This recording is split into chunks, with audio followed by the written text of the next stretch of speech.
Oggi affronteremo una lezione sulla pasta Today we're fresca. going to talk about fresh pasta, and we're going to see the various aspects of fresh pasta. So fettuccine, pappardelle, ravioli, stuffed pasta, and lasagna. We're going to start by preparing fresh pasta. The various ingredients that we have is 00 flour that we're going to put in a planetary machine. We have semolina flour,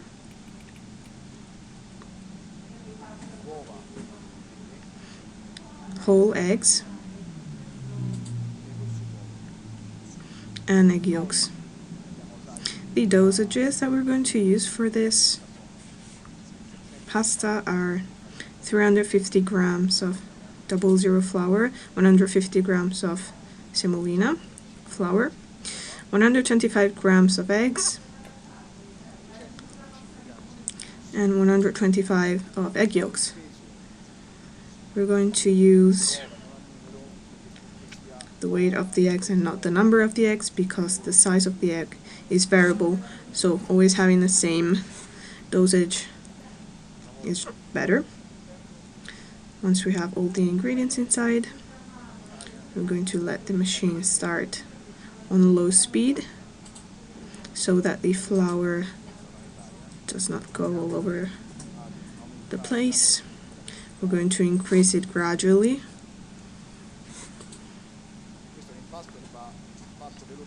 This is a dough that must be done quickly and for a short amount of time.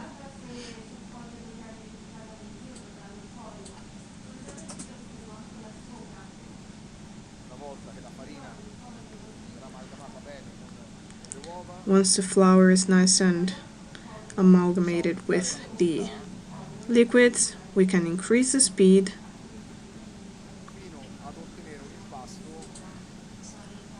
up to obtaining a dough that's kind of floury, which we will finish in a vacuum bag, letting it rest in the fridge for at least 2 to 3 hours.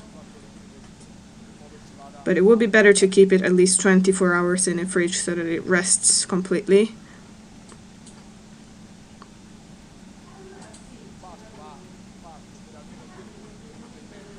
It must be kneaded for around 2 minutes, 2 minutes and a half at high speed.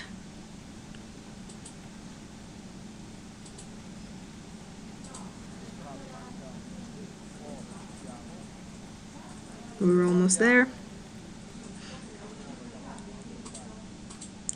So we're going to stop the machine and we're going to toss it a little bit so that the flour underneath mixes with the rest.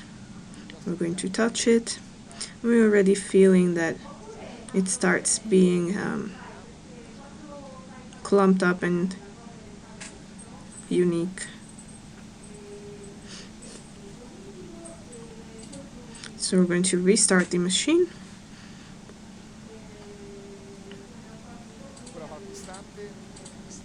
A few moments.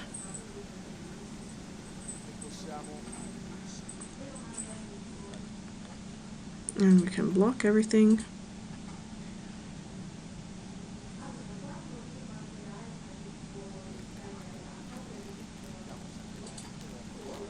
We're going to use a vacuum bag to put our dough in.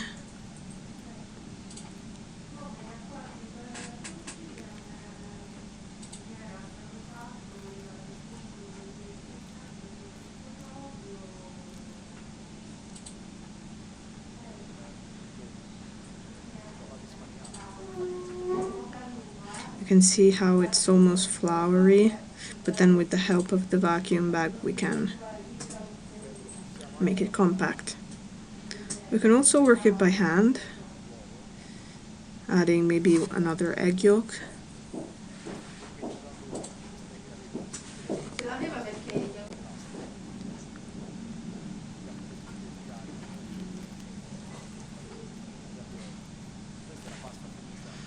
This is the finished pasta. It has been vacuumed at the maximum pressure. And at this point we're going to put it in the fridge and we're going to let it rest. We're going to start the preparation of Bolognese Ragu. To then make our lasagna. We're going to start with carrot, onion and celery. Fried base, we're going to cut the carrot. We're going to make a brunoise, not too thick and not too fine, almost the dimension of a little pea.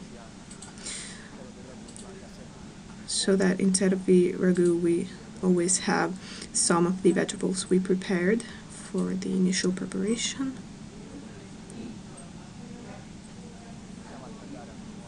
So we're going to brunoise cut our carrot.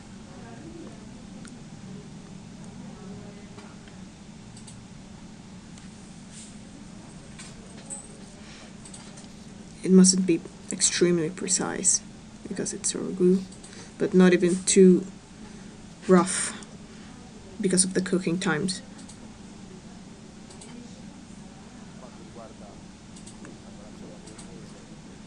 Talking about the preparation of bolognese, the quantities must be not all the same weight. Carrot must be less compared to the onion and the celery because carrot gives a lot of sweetness.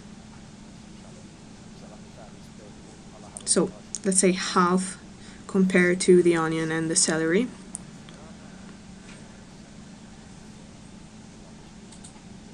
So celery that we previously peeled.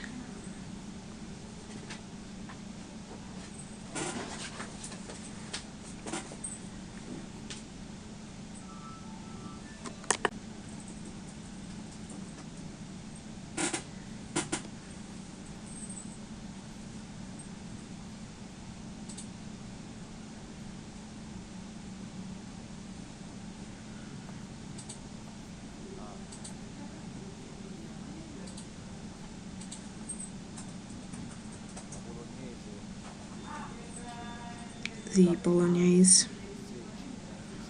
already the name indicates the geographic area of the ragu.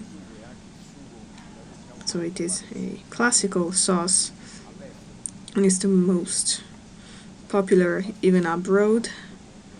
So when we use tomato pasta all over the world, they use bolognese sauce. There are many variations,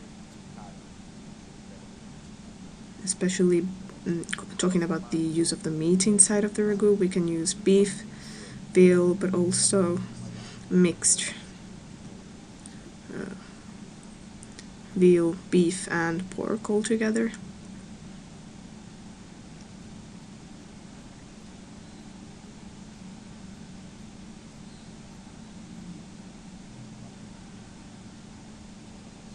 So celery's done, let's step to the onion. And of course this has been previously been peeled too.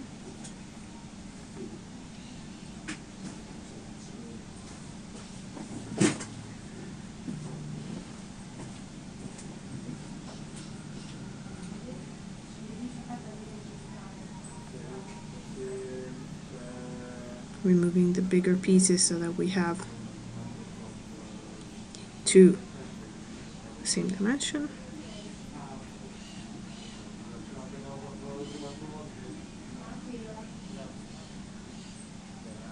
And choose the other halves too. It's always good. Talking about the onion, we can use red onion, which gives even more flavor. Or we can also use them both.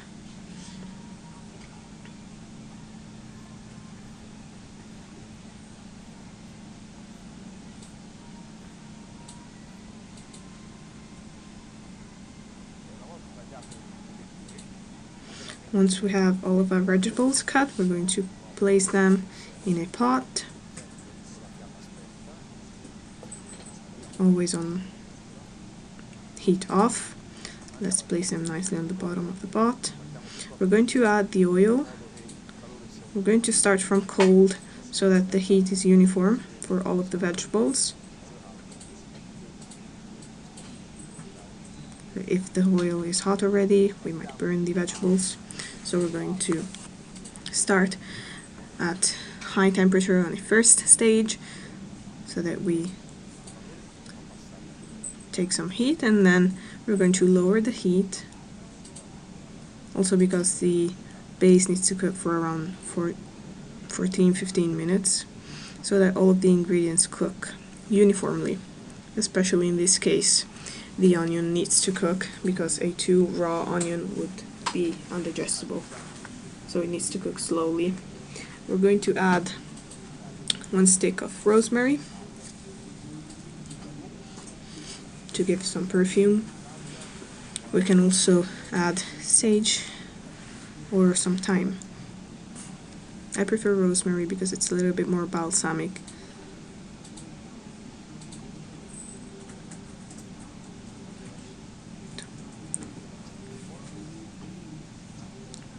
So we're waiting for it to develop a strong temperature. It's a very important thing, this temperature, because it mustn't be raw, nor must it be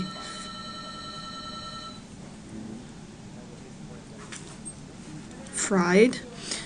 It must be lightly stewed, so that when the moment has come, we're going to add our meat. It cooks for around 4 to 5 hours, and it must simmer for all of those hours. It's something that has been always made, and it is like the strong dish of these Sunday lunches. So grandmother used to wake up very early and started preparing the ragu in the morning and cooked it until it was lunchtime. We're going to lower the heat at this point.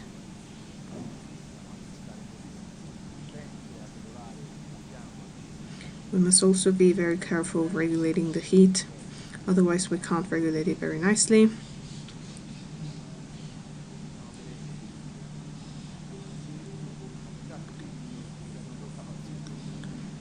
These are dishes that require a lot of patience, because these are quite easy things to make and you get used to them. This is the right temperature. We're going to let it cook for 15 minutes. Now our base is ready, always on low heat.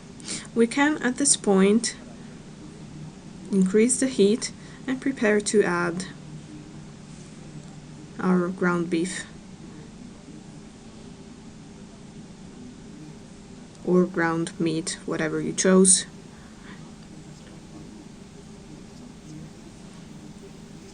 I'm going to start letting it take some flavor.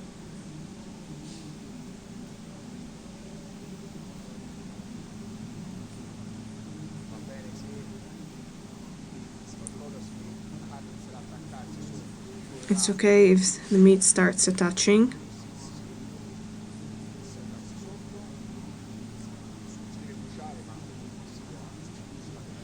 It mustn't burn, but it must attach a little bit, because we will blend with red wine anyways.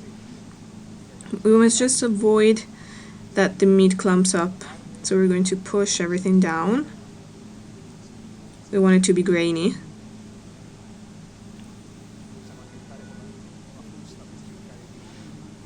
We can also use a whisk to separate the meat.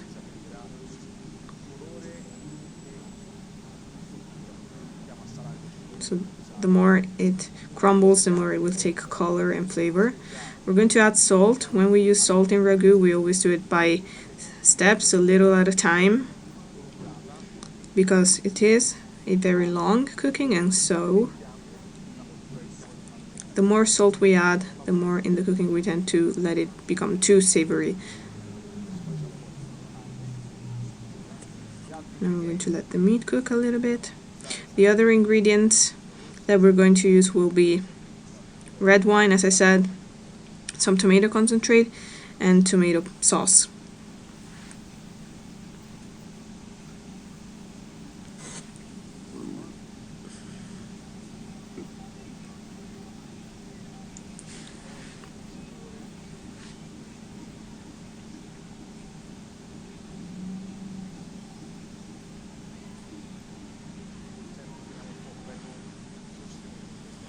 always keeping the heat quite high.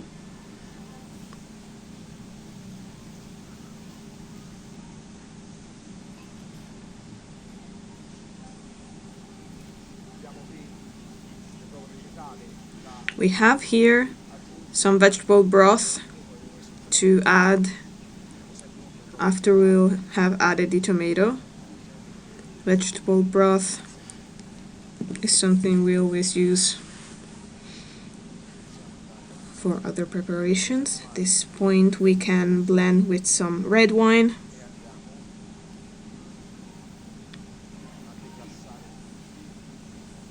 And we're going to deglaze and degrease everything that's attached to the casserole. Now we can start lowering the heat.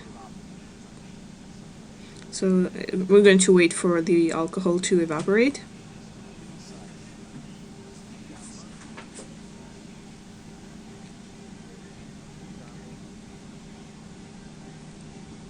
And we're going to add the tomato concentrate.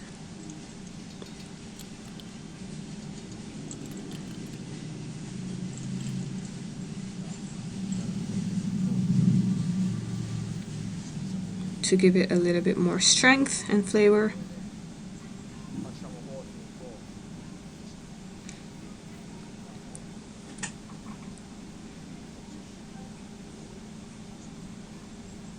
So we're going to cook the concentrate too.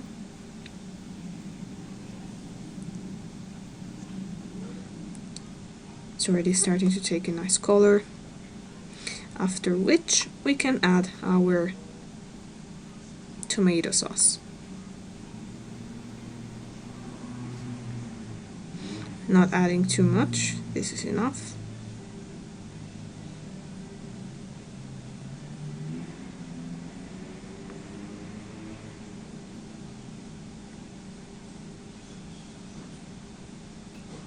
Then we're going to increase the heat. We're going to add vegetable broth.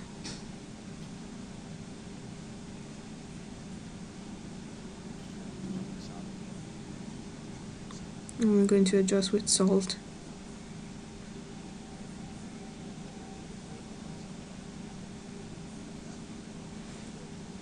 And then we're going to lower the heat and we're going to let it cook for at least 4 hours.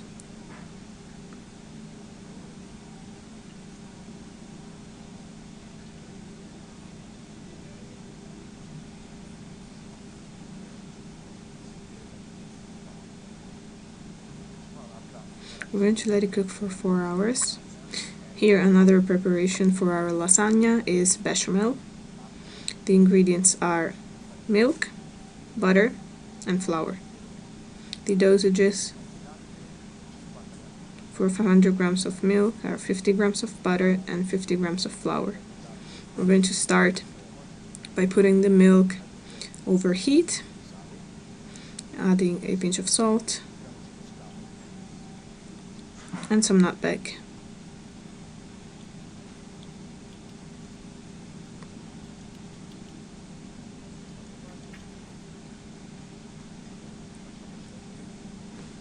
And we're going to turn on the heat on the other pot and we're going to let the butter melt. The important thing is that the butter melts without burning it. So once it melts and slightly brown up, we're going to take the flour, and what we're going to do here is the roux.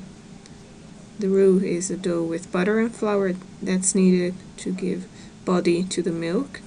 Very important thing of the roux is the cooking of the flour. We gotta cook it for at least 6 minutes, 8 minutes, the flour in the roux. It's called roux because it will get a kind of reddish color. It means red in French.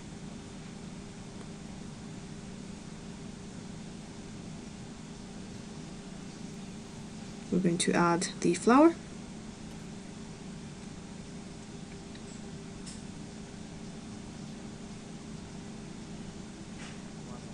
And we're going to start cooking it Always be careful to keep the heat on low to prevent the whole thing from burning.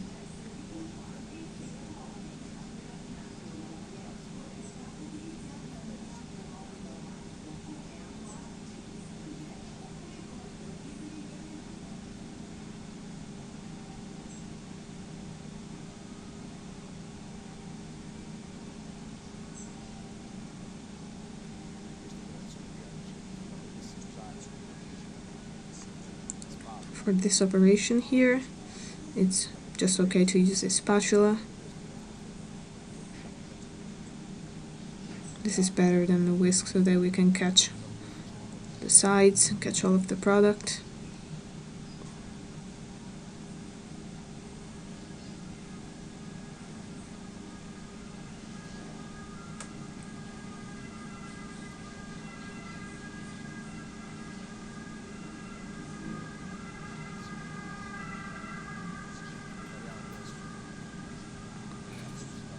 We're going to now prepare a whisk.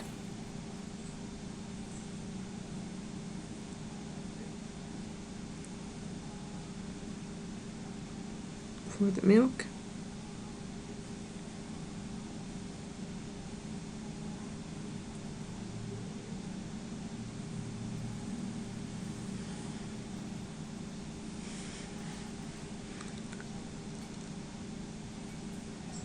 The milk is getting to a boil. Our roux is ready.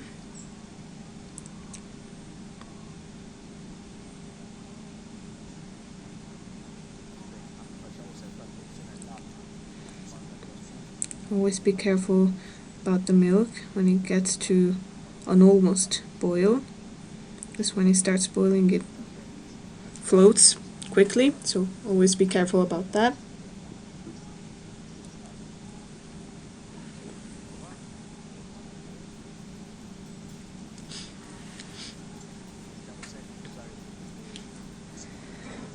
We're always trying to use pots that are not too large, that are barrel shaped. Once our two mixtures are ready, we're going to join them together. So we're going to put the roux inside of the milk. Quite quick operation.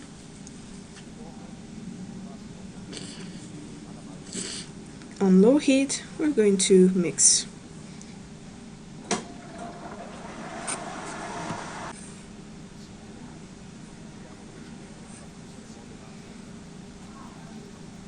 We're stirring quickly with the whisk so that we don't have the formation of any clump.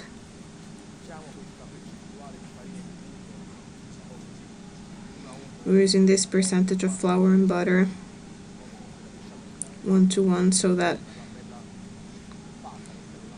once the bechamel will be ready, it will be nice and compact inside of the lasagna, and it won't be too liquid.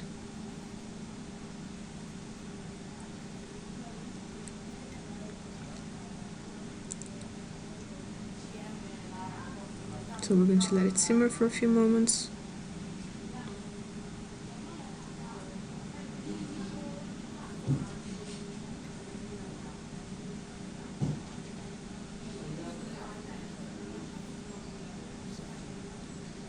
Our bechamel is ready. We can let it cool. Here we are. Now our pasta is ready. It is compact, and we're going to start sheeting it. We're going to cut some pieces, and we're going to start making the lasagna sheets. So we're going to model it, shape it with our hands.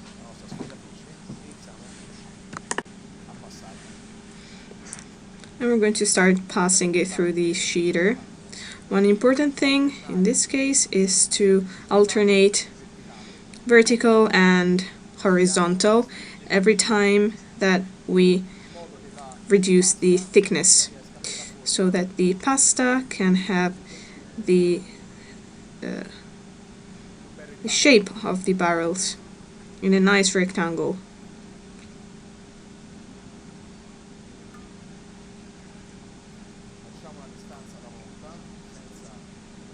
One thickness at a time, without forcing it. Even though this pasta is not too soft and it's not too harsh, but it's very elastic. And we can really get to a very thin thickness.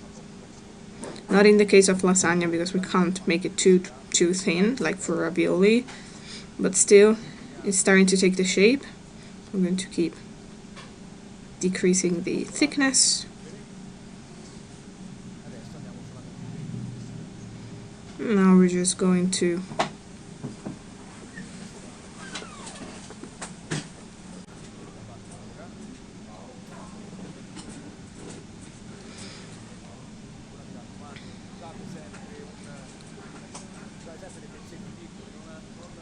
always use some small pieces, never take pieces that are too big, because otherwise it will be difficult to work with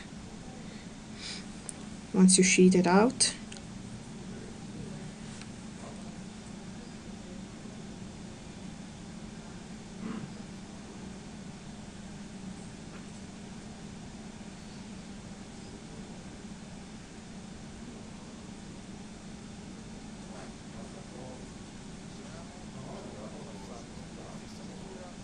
Another passage at the same measure, and it's going to be finished.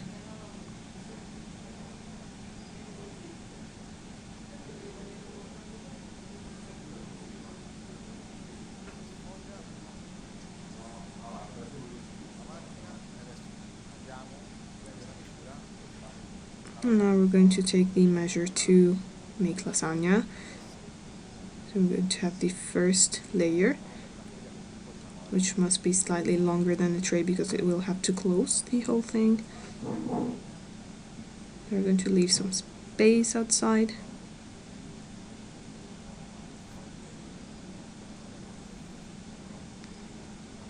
We're going to lay it on another tray with some semolina flour so that we can stack one piece on the other.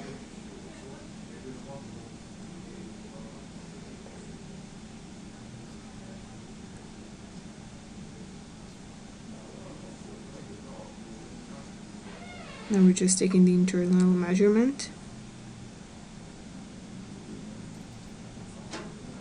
And so we're only cutting this part.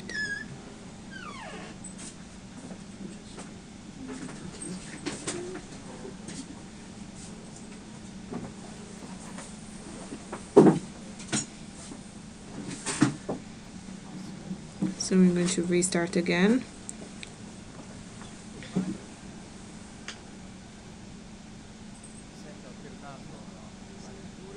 Always alternating the various measurements and vertical and horizontal.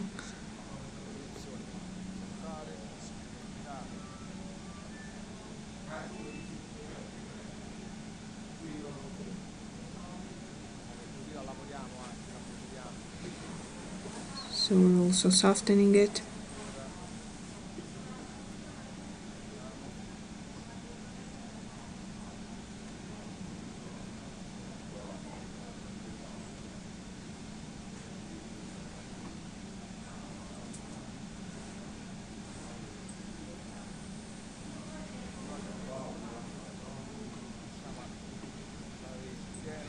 Until we can have the full thickness that we are getting to.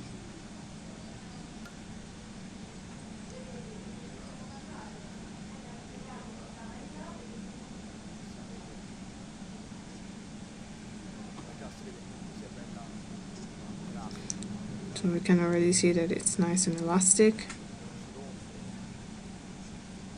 doesn't break, doesn't elongate too much.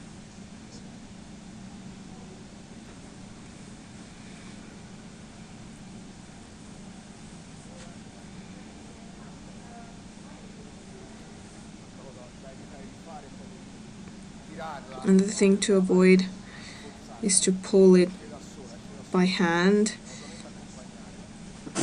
when it's coming out of the machine. And we just have to be very delicate.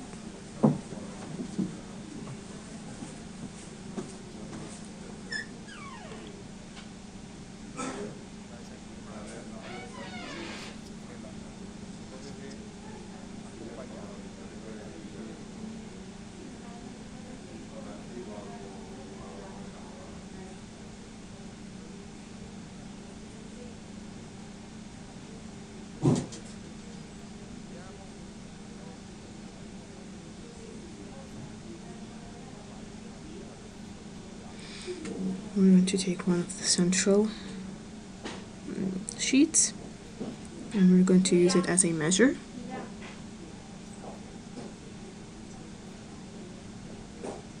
Two layers, 3 layers, and this is the 4th layer.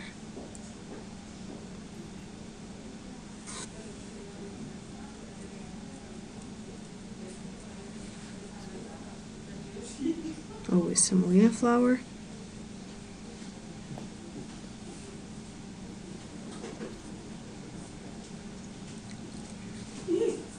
Now instead we're going to take the measurement to make some stripes that must cover and close the lasagna like this. So we're going to do 3 stripes of this dimension. This is the first one.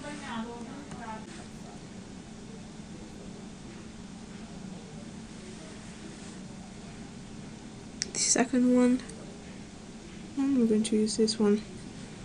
The third. Always flour. And then we just have to cook our sheets and then assemble the lasagna. We are now going to cook our lasagna sheets. The water is boiling, it has salt. I'm going to submerge our sheets. We're going to make them one at a time for a few minutes.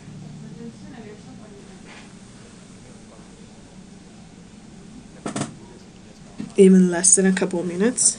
So just the time that they soften.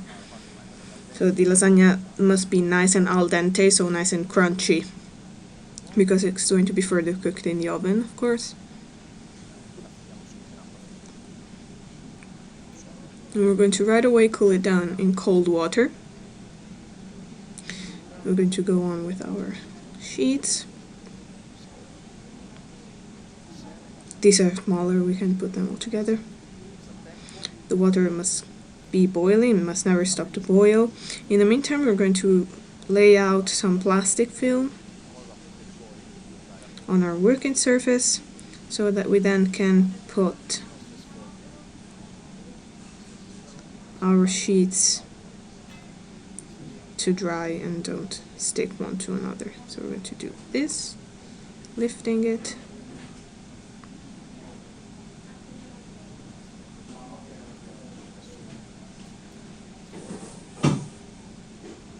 We're going to take the other sheets and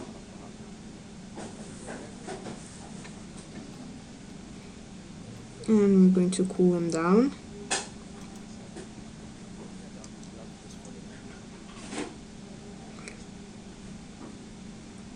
Another 2 sheets go in.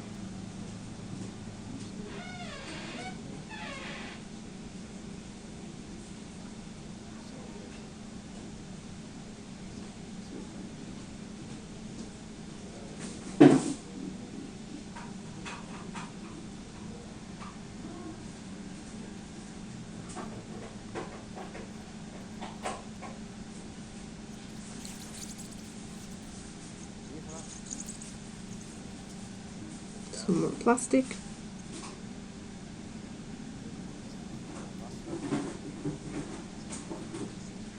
Some more pasta. I'm going to strain the one we have in the pot.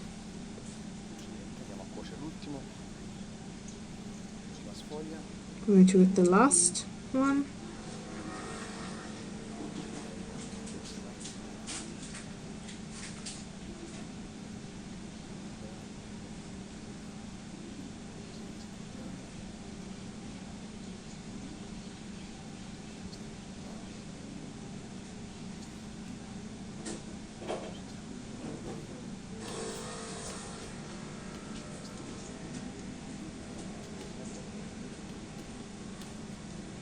If some flour is left, we're going to remove it later.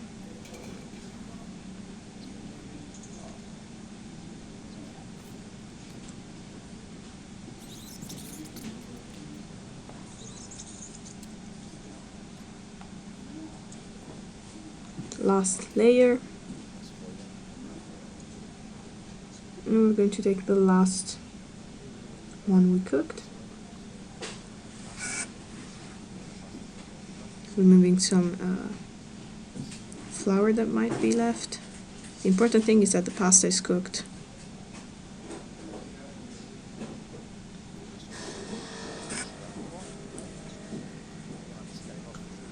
I'm going to let it dry.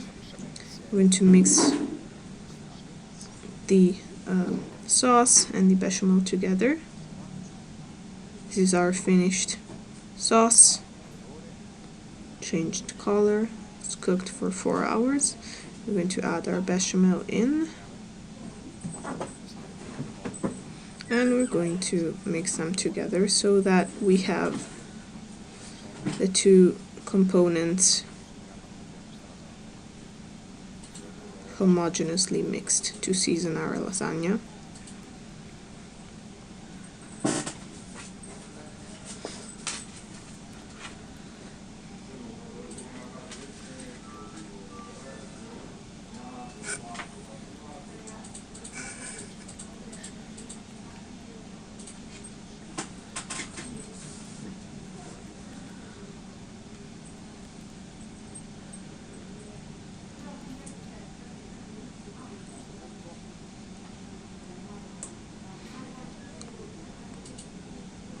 This is the finished product.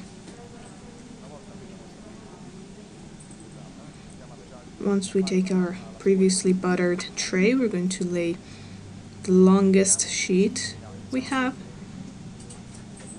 I'm going to start filling it with the sauce made with ragu and bechamel. We're going to spread it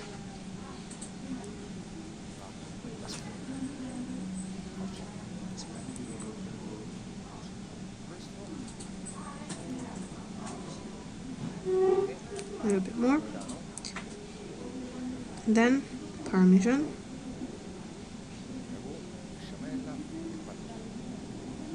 So ragu, bechamel, and Parmesan.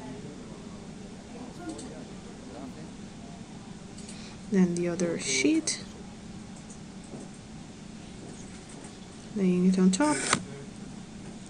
It's the same thing.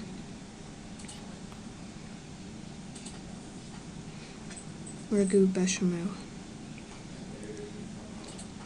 and spreading it all the way, turning the tray so that it's just easier to spread.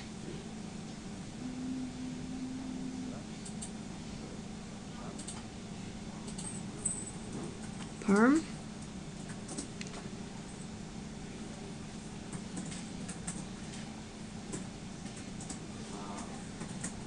And another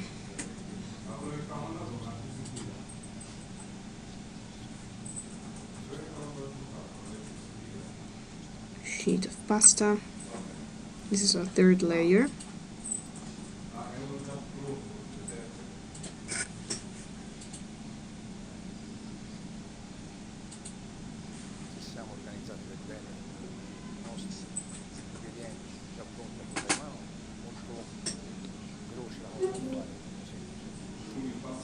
If we have all of our ingredients in line, it's very simple to make lasagna. So when you do this, always have everything by hand, so it becomes very, very easy to assemble a lasagna.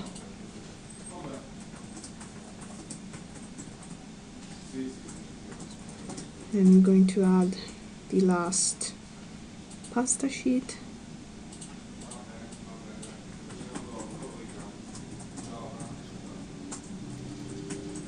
Last part of the filling.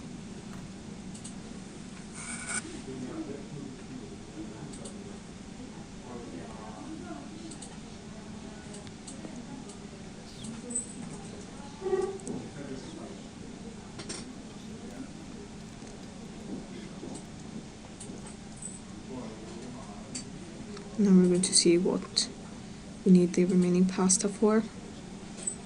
I'm going to close like this. Some part. Closing the sides so that we only have pasta and we won't have any coming out of the ragu. Take the other longer sheets and we're going to place them like this on top.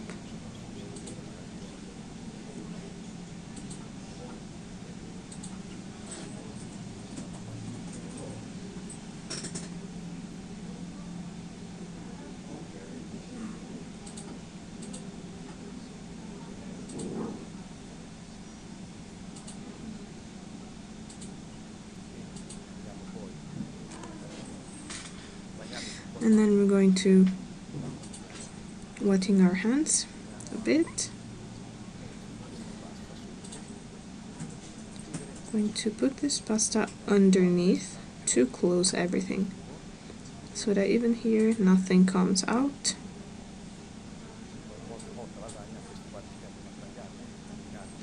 And once the lasagna is cooked, we're going to cut these parts, of course.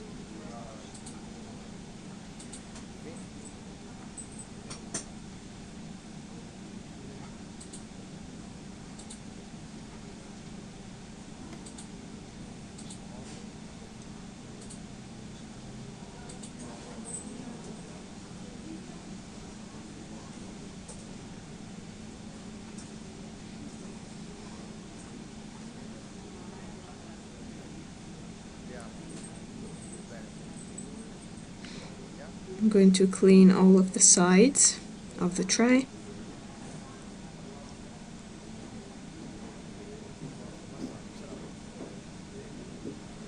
Then the last passage will be putting some melted butter, parmesan, and we can go in the oven at 200 degrees for the first 10 minutes, and then we're going to lower it at 180 degrees for another 20 minutes. Our lasagna is assembled. We're going to finish the last passage, so we're going to brush it with some melted butter.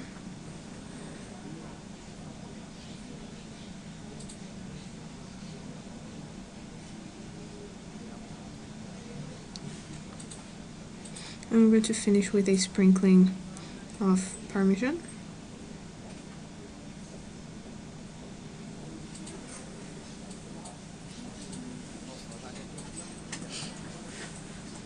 Our lasagna is ready. We're going to plate it up.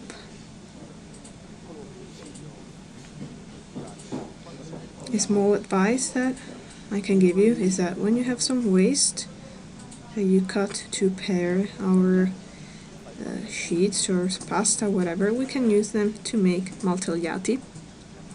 So using the same procedure we used before, letting them dry, we're going to stack them one on top of the other,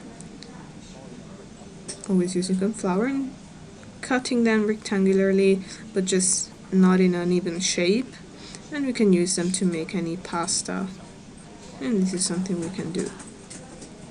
They don't need precision.